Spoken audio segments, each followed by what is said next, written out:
What was your draft moment? Who called you? What was that call like? When did it happen? The whole bit for you when you got that call, first overall pick. Yeah, Alex. like I still remember it. Again, talk about unexpected. You're sitting in the green room at that round table, right? It was like an outer body experience.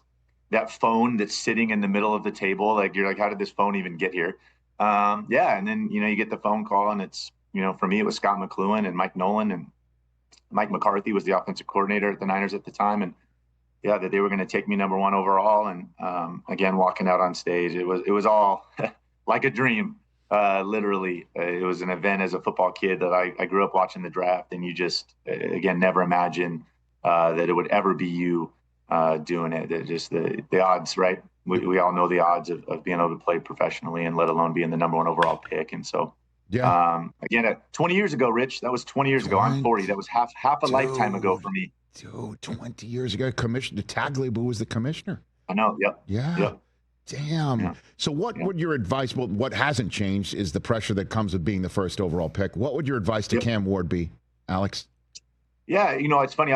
The expectations haven't changed, but what has is certainly the college landscape.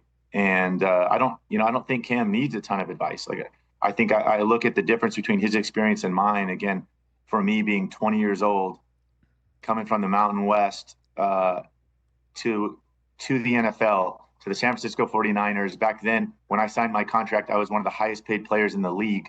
There was so much weight that came with all of those expectations, right? Like you look at Cam's journey, it's just so different. And all these college quarterbacks, right? There's a college marketplace now. So these guys stay in college longer. Cam has played at 3 schools, right? He's done this before.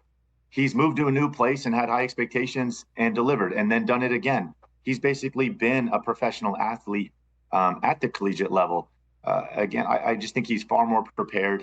He's had a bigger college career. Like I think he's more comfortable with who he is and his game. And again, he just doesn't. It's this nice level up for these quarterbacks now. It was no different than Jaden Daniels a year ago, Bo Nix. These guys that have had huge college careers. They've basically become professional athletes already. They have moved and played in different environments. Again, for me, to juxtapose that to, coming from Salt Lake and again, the Mountain West at that point as a 20-year-old kid to the NFL, it just was such a bigger jump. And it took me, a few years, right? Like several years to find my way. And again, these guys, I think, are better for it. And that's why we're seeing such great rookie football, especially out of the QBs, right? Like, I don't think it's a coincidence that CJ Stroud and Jaden Daniels and all these guys that are playing so well, so fast. And I think Cam Ward will keep that up. Yeah, I mean, we were talking to Tyler Shuck, Alex, a couple of weeks ago. And yeah, he's almost as old as me.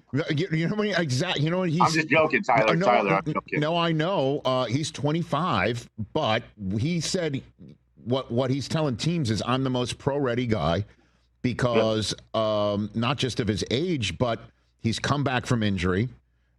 He's changed schools, sometimes not of his own doing. He's had different coordinators, different coaches, different playbooks. Yeah. And then, 3 weeks before, I was interviewing Jalen Hurts for the Super Bowl, Alex, and I mentioned to him how he's going to have another, probably most likely another offensive coordinator this year. And sure enough, that's true because the guy who drafted Tyler Shuck is there in New Orleans. And Hurts was like, yeah, tell me about it.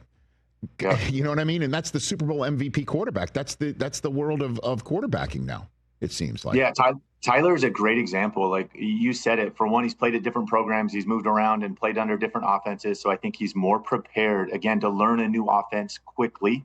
Like those are all great things to have under his belt. The other thing is this is a kid that's faced adversity already. I think I look back at myself at that point, like I hadn't.